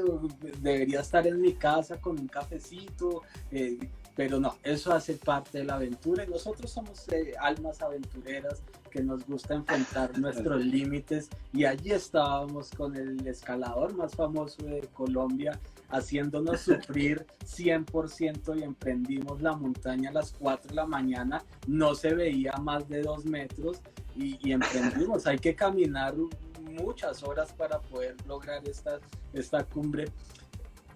Cuéntenos usted, Luchito. Entonces llegamos al glaciar amaneciendo como a las 6. Ahí nos encordamos y arrancamos. Primero algo de hielo, luego ya nieve, y vamos ahí, hasta que llegamos a una rampa antes de la cumbre, como en la antecumbre, donde Wilson dijo que él no seguía ni por el putas, no, ya no puedo más, nosotros convenciéndolo, le hicimos subir ese pedacito y ya estaba la cumbre, que era un cucuruchito en el que había que escalar ahí 20 metros, no sé, un pedacito. Entonces llegué me subí. Es arrastrada con los pioners allí un poquito empinados, sí, bueno, tiene un poco de miedo porque luego vemos la altura de la pared del otro lado. Sí, y ahí llegamos, se da cuenta. Llegamos a la cumbre y entonces empecé a recogerle a cada uno, a Freddy, a Sabatani, entonces subió uno, subió el otro. Y Wilson, no, ¿qué tal? Que yo me quedo aquí, que no, que ni mierda. No, venga, hágale, nos subimos. Hicimos cumbre, no sé qué, fotos, ahí con un abismo el berraco, y luego empezamos a bajar. Ahí es donde está diciendo Freddy que fue el salto ese que se pegó de una grieta que se metió Wilson salto como de 15 centímetros. Eso fue empezando. Para los que conocemos a Wilson, pues no sé, él le teme un poco a las alturas, pero sí, la grieta era de este tamaño. Bueno, en esa altura pues se ve un abismo impresionante, el agua va, corre, y allí es un poco extremo todo y uno está cansado, está bravo y bueno, pasan muchas cosas, pero sí era una grieta. Pero le tomó que unos 20 o 25 minutos tomar la decisión de saltar, ¿no? Luego hicimos cumbre, nos bajamos, pam, pam, pam, recogimos todo y empezamos a bajar. Entonces, el guía generalmente sube primero y baja de último. Entonces yo comencé a bajar de último, y cuando por el camino voy yo, uy, ¿qué era? Me encontré una bota con el crampón puesto, pum, y más adelante la otra, yo, venga, no, momento, ¿a quién se le salieron los zapatos? Y era a Wilson, que ya no sentía los pies. Entonces venía dejando los zapatos por la nieve. Eso fue una pelea desde el principio. Nosotros, pues, la aventura del Cocuy habíamos comprado los elementos necesarios para allí enfrentar esta aventura lo más cómodos posibles. Pero Wilson no compró el adecuado y no le cazaban bien los campones. El Lucho se puso muy bravo porque le tenía que amarrar como un bebé los crampones cada 15 metros y allí bajando. Yo subí de últimas, entonces mi turno era bajar de primeras. Y bajar es un poco más fácil, pues va uno bajando, pero ya la nieve está un poco más derretida, entonces tiene su dificultad y uno se entierra hasta las rodillas. Y allí Wilson Mora perdió los zapatos un par de veces, ¿no, Luchito? ¿Qué pensaba Luchito de estos manos? O sea, ¿por qué me traje estos manos? Imagínate estas nenas. No, mentiras. Re bien. Al otro día queríamos ir al Toti o al Pan de Azúcar, pero nos dimos cuenta que estábamos un día desfasados porque Wilson tenía una presentación, ¿sí era?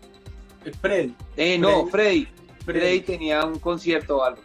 Entonces nos tocó regresarnos, o fue un pegue el hijo de madre, porque nos íbamos a echar otra montaña. Nos íbamos a aventurar a la segunda montaña. Y para mí, ¿no? Y para nosotros con Wilson y con Freddy siempre hablamos de esa cumbre y es un orgullo haber logrado una cumbre de primerazo. Normalmente Luchito cuando sube con clientes logran cumbres así de primerazo, lloran más o lloran menos. Ahí está hablando de gente inexperta. ¿Cómo es esa lucha que tiene que enfrentar Lucho con sus clientes? No, los más nenas que he tenido han sido ustedes.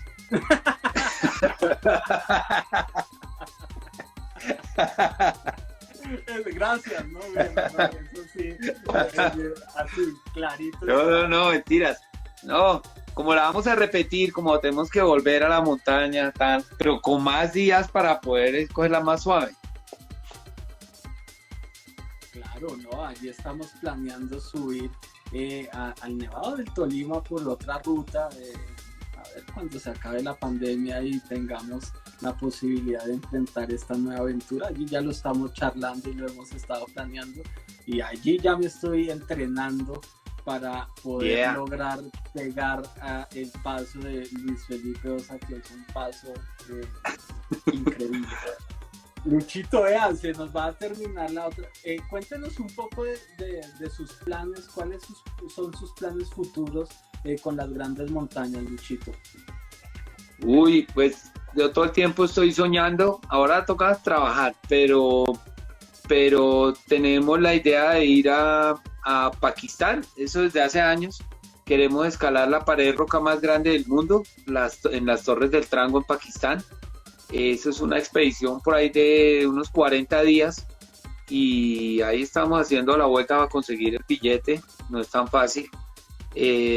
También quisiera ir al Kanchenjunga, que es la tercera montaña más grande del mundo. Y no, pues eso ahí van surgiendo los planes, pero por ahora esas son las que tenemos en mente. ¿Cuánto vale, Luchito? ¿Cuánto vale ir a una expedición de estas y lograr una cumbre? ¿Cuánto dinero se necesita para llegar a una cumbre con, digamos, con todas las comodidades, se podría decir, Luchito?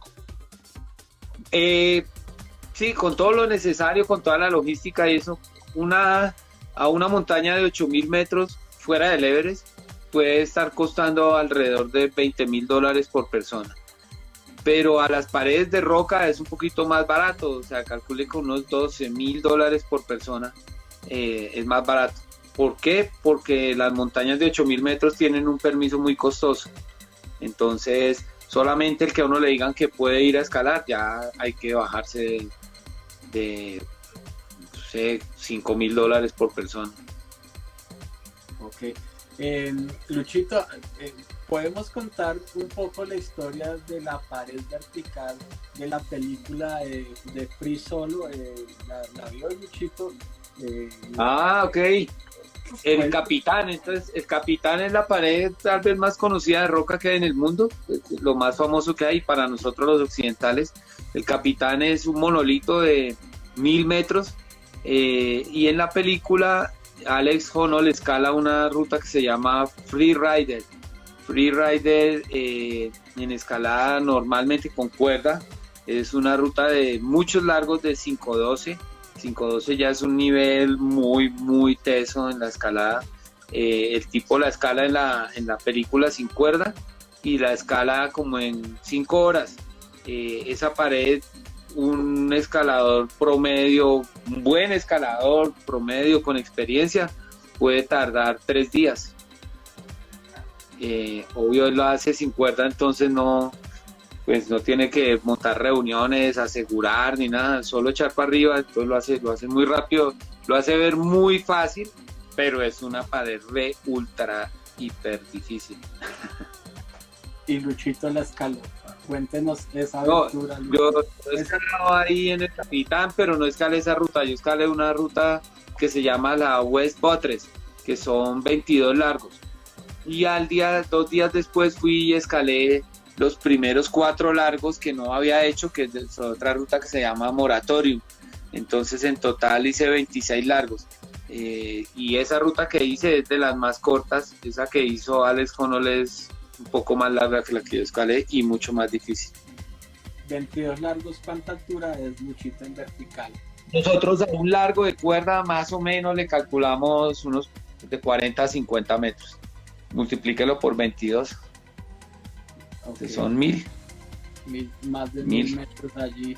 1 kilómetro sí. En vertical siempre, ¿no? En vertical, sí. Cuando los que conocen, uno va a las rocas de Suezca y la ruta más larga tiene 150 metros. Y ya 150 se ve largo. Lo sé porque las escalé, sí. Creo que es el EP, ¿no? Allí en Suezca. Y tiene 2 o 3 largos, ¿verdad, Luchito? Sí, tiene 3 largos, que pueden ser 4. Cuéntenos un poco de lo que nos hablaba al principio, Luchito, de las dificultades en la montaña. ¿Cómo se mide eso? Ok. Entonces, en la escalada en roca existen unas dificultades que se dan con números y letras. Y básicamente con números el 5º grado es como el nivel de escalada y luego unas letras que hablan de la dificultad. Pero en la montaña es mucho más... como más exacto los niveles, entonces más entendibles por la gente. El primer nivel en las montañas es F, que es fácil. Esas son las montañas que uno puede subir solo caminando. Con caminar ya la logra. Luego vienen unas montañas de nivel PD, que es poco difícil. Luego vienen AD, que es algo difícil, y luego viene D, que es difícil. Ese difícil tiene de menos y de más, como difícil inferior y difícil superior. Luego viene el nivel MD, que es muy difícil inferior y muy difícil superior. Luego viene el nivel ED, que es extremadamente difícil inferior y extremadamente difícil superior. Y el último nivel, que es abominable. Ya, ahí está. El abominable es escalar básicamente lo liso. ¿Cierto, Luchito? Entonces, en el extremadamente difícil y de ahí para arriba, el superior y todo eso, pues es extremadamente difícil para un escalador. O sea, para alguien que no sea escalador es imposible, pero para un escalador es extremadamente difícil. Y abominable es algo que es extremadamente difícil, pero además es muy peligroso. Es decir, hay posibilidad de desprendimientos, avalanchas, viento cruzado, entonces eso hace que esas rutas abominables no tengan muchas repeticiones y no mucha gente las intente. Claro. Ahí pregunta mi hermano, un saludo para Cel Echeverría. ¿Cuál es la montaña más tenebrosa de escalar, Luchito? ¿O todas son tenebrosas o son niveles de dificultad? Entonces, las montañas en sí tienen mucho que ver por el lado que uno se suba. Entonces, no es lo mismo escalar el Monte Everest por la arista norte o la arista sur que por la pared norte o la pared sur. Entonces, una cosa es escalar una arista en la que tiene cierta inclinación y otra una pared vertical. Pero digamos que las montañas conocidas como las más difíciles, como el K2, por ejemplo, que es la segunda montaña más alta del mundo, y es mucho más difícil que el Everest, pues porque técnicamente es más difícil de subir.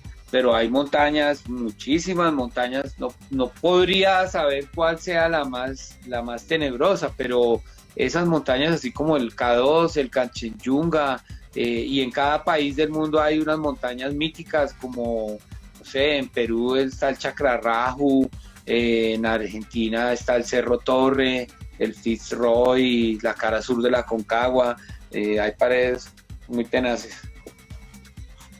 ¿Qué nivel sería el Everest, Luchito, ahí para Alex _ Experience? Yo creo que el Everest, lo que pasa, el Everest lo que tiene es una gran dificultad física. Entonces, si uno lo hace sin oxígeno y eso es muy difícil. Pero realmente cuando uno va con oxígeno, con cherpas y con las cuerdas puestas y subiendo, pues el nivel, no sé cómo se podría catalogar porque es quitarle todo el picante a la montaña. La categoría de la montaña la da la escalada que tiene. Claro. Ahí preguntaban hace un momento, ¿se pueden dormir en las montañas, Luchito? ¿Cómo se duerme en las montañas? Claro. No, en las montañas uno duerme en carpas, básicamente en carpas, hasta ciertos lugares, carpas de doble pared, y ya en los lugares más verticales y más expuestos duerme en carpas de una sola pared, o hace bivacs. Y en las paredes puede uno dormir en portaledge, que es como un catre colgante, como una hamaca rígida, y uno duerme ahí colgado y puede dormir, pues sí, muchos días. Acá uno duerme acostado, sí, pero duerme colgado allí. El efecto arnés existe en estos sistemas de dormir colgado, Luchito, o uno... Sí, pero lo que pasa es que cuando uno duerme colgado en la pared y uno lo ha previsto, lleva el portaledge, que como les digo es como un catre. Entonces uno ensambla ese catre, lo amarra a la pared y se acuesta como si estuviera en una cama. Entonces no está colgado del arnés, sino durmiendo sobre un catre, digamos, y amarrado a la pared. A veces se sienta en una repisita apenas y se queda ahí recostado y puede dormir. No es que uno pase las mejores noches de la vida, obviamente hace frío, a veces hay desprendimientos, algo de miedo, pero pues digamos que sí se puede dormir. Descansar para seguir la aventura de la escalada. Gracias, Luchito, de verdad, qué historia que nos contó hoy. Hay una última allí, cuéntenos un poco de la de Pakistán, Luchito. En Gachelbrum 1, conocido como el Hidden Peak, el pico escondido, el último 8000 escalado, porque no se veía, lo tapaba el Gachelbrum 2. Hasta que fueron a escalar el Gachelbrum 2 se dieron cuenta que había otro más grande que estaba detrás de ese, porque por el lado de China no se podía acceder. Ahí estuvimos en el año 2011, creo, 2010 o 2011. Estuvimos en el G1 con María y con Darwin. Ahí hicimos tremendo pegue, es una montaña de 8060 y pico y escalamos como hasta los 8050, o sea, estuvimos muy cerca de la cumbre, nos faltó el día en el pegue final, tener una cuerda para acceder a la cumbre. Eh, la habíamos dejado a la que la llevaran unos compañeros brasileros y nunca llegaron a donde nosotros estábamos. Pero fue tremenda escalada. eh, Me acuerdo mucho porque en esa montaña nosotros llegamos como de los primeros a equiparla, entonces tuvimos la oportunidad de instalar todas las cuerdas fijas, abrir el corredor de los japoneses, pasar todo el laberinto de grietas, hacer los primeros pegues a la cumbre. Eso fue un montañón, un gran recuerdo, tremenda escalada. El último día teníamos una pared de más de 1000 metros, como con 3000 de abismo.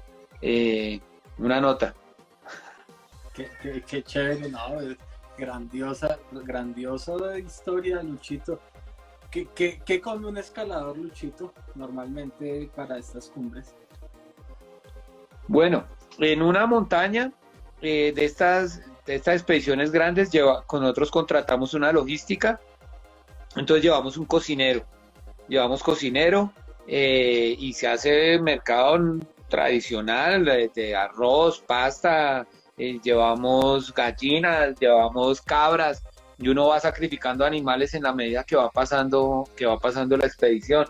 Se lleva también muchos frutos secos, quesos, comida normal. Igual la comida dura bastante allá porque como por el frío todo se conserva. Y para los campos de altura, cuando ya estamos en los campos de altura, llevamos bastante pasta, que es carbohidrato, energía rápida, pero otra cosa que llevamos es comida liofilizada. La comida liofilizada lo único que necesita es agregarle agua caliente a un paquete y ya queda lista la comida. Y bueno, tiene todo lo que uno necesita. Y para esos momentos en que le está dando a uno la pálida, geles y chocolatinas tipo Power Bar, de estas chocolatinas que le dan a uno energía inmediata. Claro, claro, genial. Muy vegetariano según mi experiencia. Sí, usted es muy vegetariano, eso ya lo sabemos. Grande, Luchito, gracias por contarnos todas esas historias.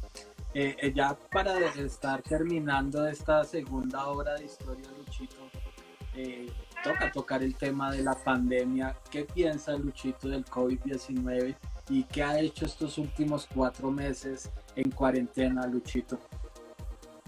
Bueno, a nosotros nos pegó durísimo en la casa porque María trabaja todo el tiempo con eventos, en producción de eventos, entonces le cancelaron todo hasta diciembre. Y nosotros tenemos una agencia de escalada en Suezca y tenemos un restaurante. Las Rocas de Suezca las cerraron por orden de la alcaldía para el turismo hasta nueva orden. Los restaurantes también los cerraron. Entonces, en principio, quedamos colgados de la brocha sin saber qué hacer. Luego pensé que eso iba a ser una cosa de un par de meses y yo seguí adelante. En julio siempre hago unas expediciones guiadas a Perú. Tenía 3 grupos ya confirmados, entonces yo estaba firme en que no, en julio esto ya se reactiva y todo bien. Pues todo se canceló, entonces quedamos sin grupos ya por lo menos esta temporada de junio, julio, agosto tampoco. Y entonces empezamos a hacer tortas. Estamos haciendo emprendimiento familiar. Hoy llegué de Suezca, estuve escalando porque no me aguanté, fui un par de días a escalar, viendo a ver, ya tenemos unos protocolos, a ver si a partir del 15 ya nos permiten empezar a ir a escalar, a tomar un poquito de aire puro y esperando también a ver si de aquí a diciembre reactivan algo de la parte del turismo de aventura y a ver qué pasa con los eventos. Eso se ve aún un poquito más lejano, ¿no? Sí. Luchito, ¿usted cree en el COVID-19? ¿Usted cree en el virus piensa o qué piensa más bien de este tema? Yo sí creo que que sí existe, que sí está el virus, que sí hay que tener cuidado, pero yo creo que como todas las medidas, cuando esto empezó no teníamos ni idea, entonces esas medidas de aislamiento y de tenga cuidado y no se vea con nadie, eran efectivas mientras teníamos idea de qué pasaba, le cogió primero a Asia, luego a Europa, o sea, nos llevan unos 3 meses de ventaja, y según la evolución de lo que yo he visto, creo que es más práctico tener un aislamiento inteligente que tener un aislamiento obligatorio. Y yo creo en el aislamiento inteligente, en que pues si mantengo una distancia social, si cuando voy donde hay mucha gente me pongo el tapabocas, si no me reúno mucho con la gente, pues voy a estar a salvo, y no se afecta tanto la vida de las personas. Es que para mí lo más afectado que he estado, creo, ha sido en la libertad. El que usted no puede hacer cosas, ¿cómo así que uno no va a poder salir a montar en bicicleta o a correr o a treparse a una montaña cuando es algo que hace falta y que es necesario? Entonces, pienso que debería ser algo más inteligente y que nos permitieran, no sé, realizar algunas labores. Ahora, lo del COVID, de aquí a cuando, creo que si hay una vacuna, no sé, de pronto ni siquiera se consiga una vacuna. Yo creo que es una enfermedad con la que vamos a tener que convivir el resto de la vida, que va a ser como una enfermedad más que va a haber, y que hasta que no se logre la inmunidad de rebaño con el más de la mitad de la población mundial contagiada, pues vamos a estar fregados. Grandes palabras, gran reflexión, gran punto de vista, pues todos son diferentes. Realmente sí existe, es que es real que existe un virus, de que usted crea o no crea, ese es su pensamiento neutral y es respetable. Existe y hay que cuidarse, hay que cuidar a los demás y uno tiene que cuidarse a uno mismo con este distanciamiento social, mantenga sus 2 metros, lávese las manos, no salga si no tiene que salir. Pero yo también estoy de acuerdo con Lucho de que es mejor un aislamiento inteligente, que uno tenga libertad de pronto de ir allí, tomar aire, poder escalar, poder correr.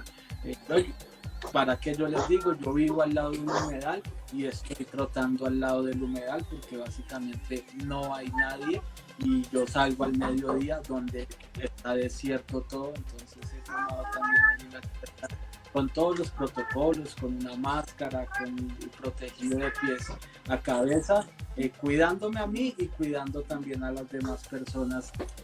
Se nos acaba esta segunda hora, muchísimas gracias a todos los que nos acompañaron allí. Un último mensaje, Lucho, a todas estas personas que son compañeros de trabajo, que algunos la están pasando muy mal, otros no tan mal, unos logramos sobrevivir tranquilos, pero ¿qué les dice a todos aquellos que estamos allí enfrentando esta cuarentena sin nada que hacer, básicamente cursos y pensando en el futuro? Sí, yo creo que hay que aprovechar pues estos días uno puede aprovechar para capacitarse también, para cuando pues podamos volver a trabajar, ser mejores, saber más cosas, haber aprendido más cosas, aprovechar este tiempo que está uno en la casa, porque en este trabajo también siempre es uno por fuera, entonces aprovechar un poquito el tiempo, y nada, mantenerse en forma porque volveremos pronto. Eso es, volveremos pronto y más fuertes y más capacitados y bueno, aprovechen el tiempo también, hay cursos, o si no, pues como yo que decidió sacar un canal que se llama Rostro el Técnico, que son mis redes sociales y básicamente es para seguir la cadena colaborativa de no olvidarnos que allí estamos, que allí existimos, que estamos activos, que tenemos una historia que contar, que hemos recorrido más de 20, 30 años haciendo diferentes cosas y todas cogidas, encadenadas a la industria del entretenimiento.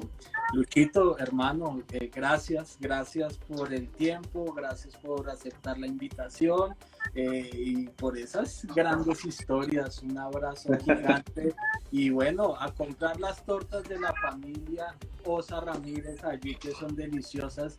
Eso porque ellos tienen un restaurante y son grandes cocineros, entonces ser únicas y especiales.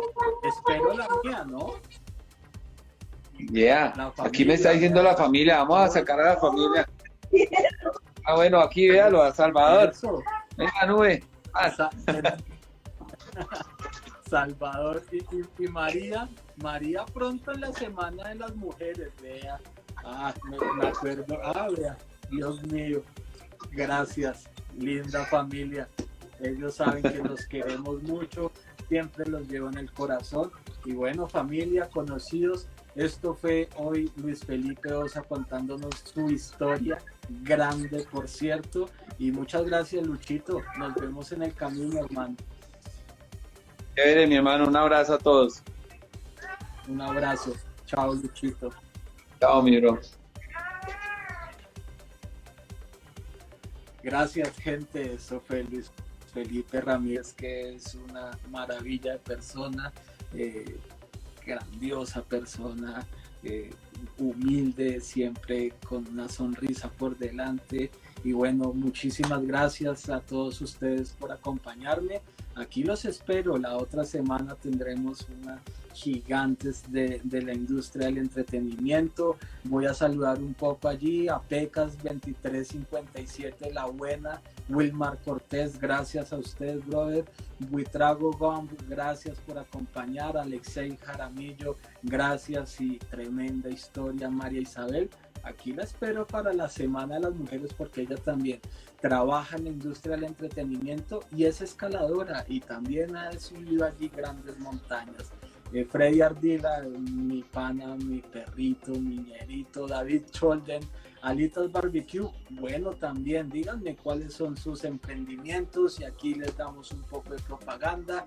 Yo los invito a que ayudemos a nuestros compañeros que han sacado diferentes iniciativas. Olmer Neuta allí con los pollos rellenos, el pollicornio, Fideos, Alexander Muñoz allí con las empanadas, con su esposa, y Diego Millos también sacó empanadas. Joan Vázquez también tiene otro emprendimiento. Nuestros amigos Osa, Ramírez, Luchito y su familia hacen tortas, también los podemos ayudar. Esto es una cadena colaborativa donde si todos nos echamos la mano, pues es más fácil pasar estos días tan complicados y tan difíciles que nos ha traído la naturaleza, el mundo, el ser humano. Complicado allí. Un saludo a Ángela, mi esposa, te quiero, mi vida, gracias. Nasty Stage, el Piojitos pronto aquí en el rostro del técnico.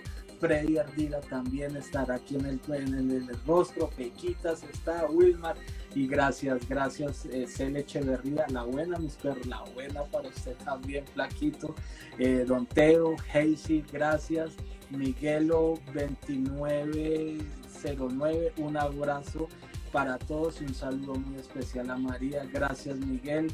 Freddy, sí señor. Gastón, el gatico de la familia allí haciendo uno. Augusto Tuto Peña, uno de los hermanos Peña, nos estará acompañando el día miércoles allí y nos estará contando una excelente y grande historia. Gracias, Tutillo, Nasty Stage, el Piojitos allí, y gracias a todos. Mi nombre es Sebastián Echeverría Cifuentes, productor técnico, production manager, y he desempeñado mis labores a través de 20 años en la industria del entretenimiento. Cuídense mucho, no salgan si no tienen que hacerlo, y si tienen que hacerlo, cuídense con todos los protocolos de bioseguridad. Los quiero, nos vemos en el camino. Un abrazo grande. Se cuidan.